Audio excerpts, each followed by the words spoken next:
Bah les amis, encore une semaine de dingue qui vient de s'écouler avec des vidéos à tire-larigot, des news en veux-tu en voilà, certaines bonnes, d'autres un petit peu moins, mais ce qui est sûr et certain c'est que je vous ai accompagné du début à la fin. Et là, eh bien c'est l'heure du débrief des news de la semaine et... une fois n'est pas coutume, je ne tourne pas cette vidéo le dimanche, donc s'il y a quelque chose qui tombe d'ici demain, eh bien malheureusement je ne pourrai pas le couvrir, je la tourne samedi. Pourquoi ? Bah parce que demain, je pars à Alicante, en Espagne, et pas pour me dorer la pilule sous le soleil, je sais pas trop quoi. Non, je pars avec Honda France pour aller essayer la Honda CB1000 Hornet SP, et vous en livrez le premier test français. J'en fais le serment, non je rigole, hein. Peut-être qu'il y en aura un ou deux qui seront plus rapides que moi, mais en tout cas on sera dans les premiers, ne vous inquiétez pas. Donc aujourd'hui, comme vous le savez, vous allez avoir le débrief des news de la semaine et peut-être quelques-unes des news qui auraient pu passer comme ça à la trappe et que j'aurais pas eu le temps de traiter. Bonjour tout le monde, bienvenue sur la chaîne, bienvenue sur cette émission Moto Bistro, hein, puisque on se retrouve encore une fois pour parler de l'actualité du monde de la moto, ça ne change pas, et faisons tout de suite une petite rétrospective très rapide, très agréable comme ça, sur ce qu'il y a eu comme news. Et bien dans le courant de cette semaine, il y en a eu beaucoup, vous le voyez, hein, puisqu'on a fait plein de vidéos, qu'elles soient en direct ou bien en froid, en vidéo froide, en vidéo à la demande, comme on peut dire, ma tête incroyable sur chacune de mes miniatures. Sachez, je préfère vous le dire tout de suite que mes miniatures font partie des choses dont je suis très fier. C'est une identité, voilà, je fais pas toujours les meilleures têtes dessus, mais en tout cas, ça fait partie des choses dont je suis très fier et ça demande un petit peu de boulot, donc j'avais envie de le signaler. Alors, avant de résumer un petit peu eh bien, les vidéos qui ont mouvementé comme ça l'actualité, on va déjà parler d'une nouveauté, puisque pendant Intermote, qui est en cours actuellement, un salon de la moto à Cologne, eh bien, nos petits canailloux de chez Triumph ont annoncé la mise à jour de leur petit trail sportif, entre guillemets, hein, la Tiger Sport 660. Petit, ce n'est pas lui faire injure, hein, c'est juste que c'est l'un des plus petits dans la gamme, et eh bien, il y a plusieurs nouveautés qui sont extrêmement intéressantes sur cette machine, donc on va les brosser, les balayer comme ça. Je vous inviterai à aller regarder bien directement sur le site de Triumph pour avoir un petit peu plus d'informations, mais commençons déjà par les nouvelles couleurs de cette Tiger Sport 660, ma foi machine qui a bien une tête assez sympathique. Moi je la trouve agressive, j'aime beaucoup cette couleur qu'ils appellent le roulette green. Nous avons aussi le droit au Crystal White assez traditionnel. On peut partir sur un petit Sapphire Black quand on veut être extrêmement stylé. Et puis le Carnival Red, couleur que j'adore. D'ailleurs, en plus, avec le petit garde-boue avant gris. Alors ça, vraiment, c'est pour me faire extrêmement plaisir. J'adore. Donc, ensuite, qu'est-ce qu'on a sur cette machine ? Eh bien, vous le savez, on retrouve le 3 cylindres en ligne qui est sur la Street Triple ainsi que la Trident, donc on a une machine qui fait 81 chevaux, 64 Nm, donc ça, c'est très chouette. Au niveau du châssis, cadre périphérique en aluminium tubulaire, je vais y arriver. Au niveau des dimensions, la machine n'est pas des plus lourdes, 207 kg poids tout plein fait, ça fait quand même des choses qui sont assez sympas. Et du coup, dans les nouveautés qu'on va avoir sur cette machine, il y en a plusieurs. La première, c'est que les modes de conduite de cette Tiger Sport 660 ont été mis à jour avec un nouveau mode de conduite supplémentaire, ce qui permet d'être un petit peu plus polyvalent lorsqu'on fait face à des conditions différentes de roulage. On va avoir également le régulateur de vitesse et le quick shifter qui sont désormais de série sur cette Tiger 660. Et les nouveaux coloris, le tout comme vous l'avez vu à un prix de 9 795 €, donc la machine est en dessous de la barre des 10 000. Le tableau de bord est toujours le même que celui de la Tiger Sport 800, mais pour le coup je lui pardonne un peu plus facilement parce que forcément la machine est sensiblement moins chère et que du coup, bon voilà, je peux passer l'éponge. Donc, c'est une machine qui est conçue pour les trajets du quotidien et les longs voyages, puisque c'est un trail un petit peu sportif avec un réservoir de 17 litres qui assure une autonomie de 380 km, quand même c'est pas mal. Et donc la machine très chouette, j'aime beaucoup les photos qu'ils ont prises, ça donne vraiment l'envie. Vous voyez le sport, le mode sport nouveau, road et rain, donc on est vraiment sur 3 modes de conduite désormais. Petit frein Nissin, ABS optimisé pour les virages, il est vrai, petite news que je n'avais pas traitée, mais on a un ABS cornering qui permet du coup de prendre les informations quand on est sur l'angle, et donc la machine qui est raisonnablement bien équipée. Je trouve que c'est pour le coup un petit peu plus séduisant, tout du moins pour ceux qui veulent une machine par exemple en A2, très très cool. Et comme je vous l'ai dit, le quick shifter de série qui assure les changements de rapport fluides et dynamiques. Donc voilà, on est vraiment sur une petite nouveauté chez Triumph, mais qui méritait d'être signalée. Et maintenant, nous allons pouvoir commencer à nous intéresser aux news, et on en gardera deux que je n'avais pas traitées à la fin de la vidéo. Donc, qu'est-ce qu'on a pu balayer dans la semaine? Eh bien, la première chose qu'on a évoquée, c'est un guide d'achat.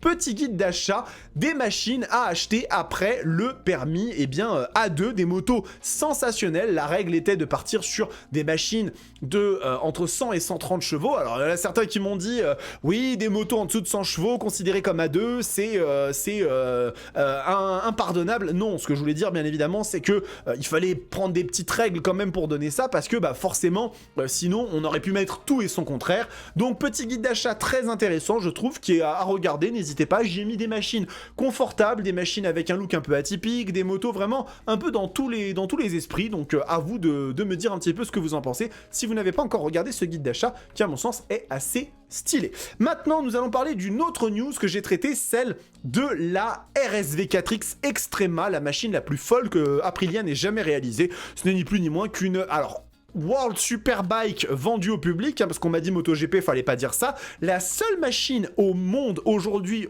vendue au public à avoir un effet de sol.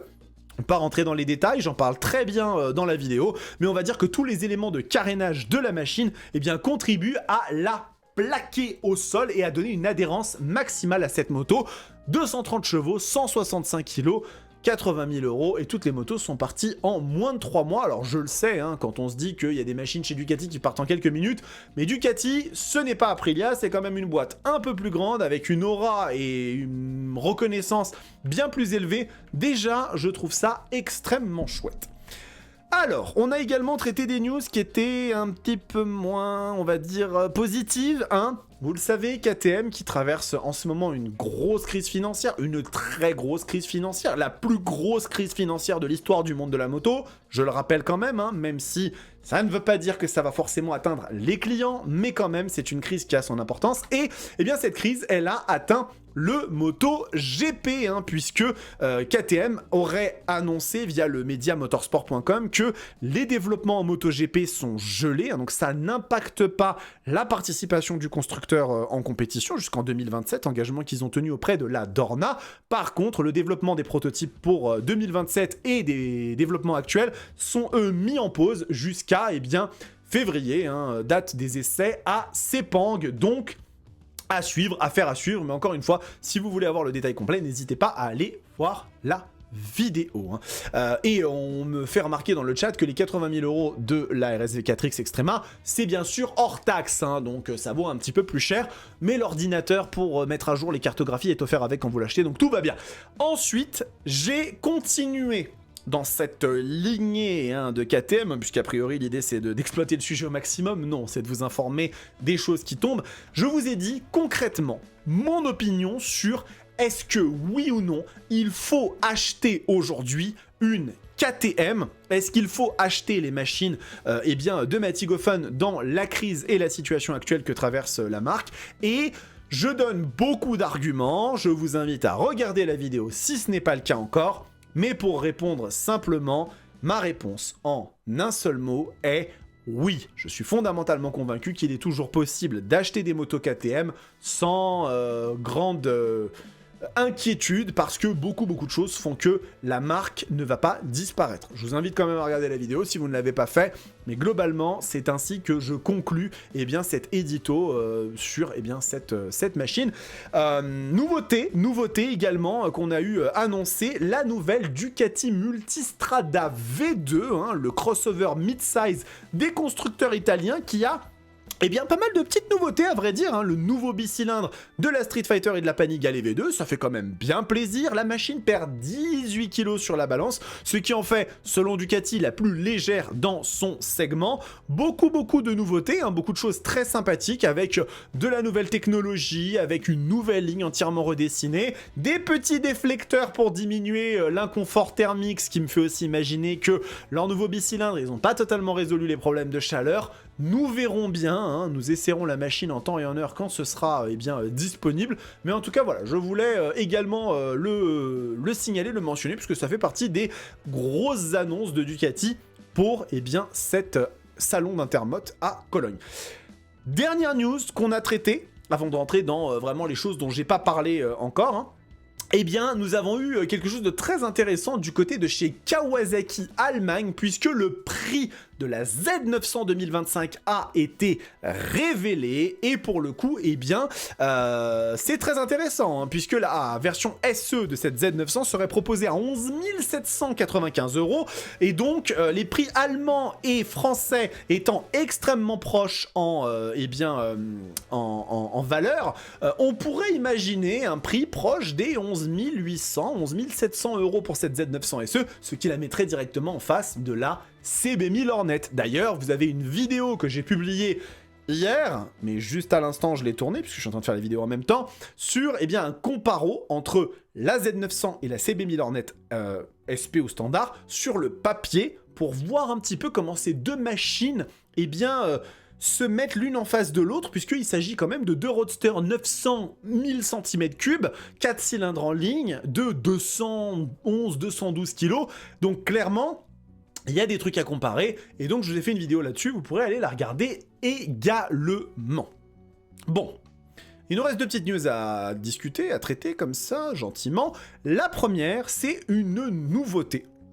Petite nouveauté du côté de chez Moto Guzzi. Eh oui, Moto Guzzi, puisque en fait, le constructeur italien a annoncé une nouvelle version de la V100 Mandello, une moto qui m'avait beaucoup plu quand je l'avais testée dans le sud, hein, pour l'essai avec Metzeler, le Rotex 02. J'avais trouvé la machine très chouette, une sorte de roadster un peu caréné. C'est vraiment une moto assez à part, je trouve. Et la V100 Mandello S a de nouvelles choses très intéressantes, dont notamment le système PFF Rider Assistance qui vient directement de la Stelvio, basé sur une technologie 4D Imaging Radar avec des fonctions telles que l'alerte de collision avant, le système de détection des angles morts et l'assistance au changement de voie. Et écoutez, moi je trouve ça quand même super cool.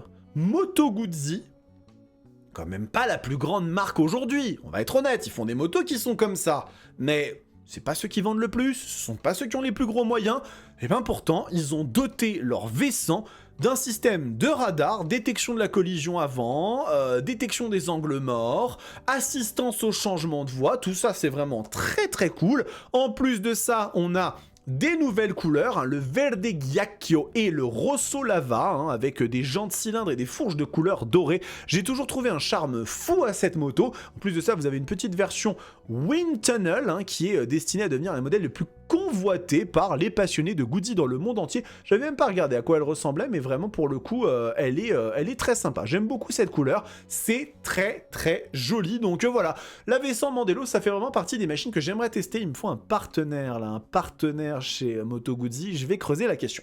On va terminer ce débrief par une petite news, parce que c'est pas forcément le truc le plus incroyable, mais ça mérite quand même qu'on en parle. Il y a une machine chez Ducati que j'aime beaucoup. J'aime beaucoup, beaucoup, beaucoup.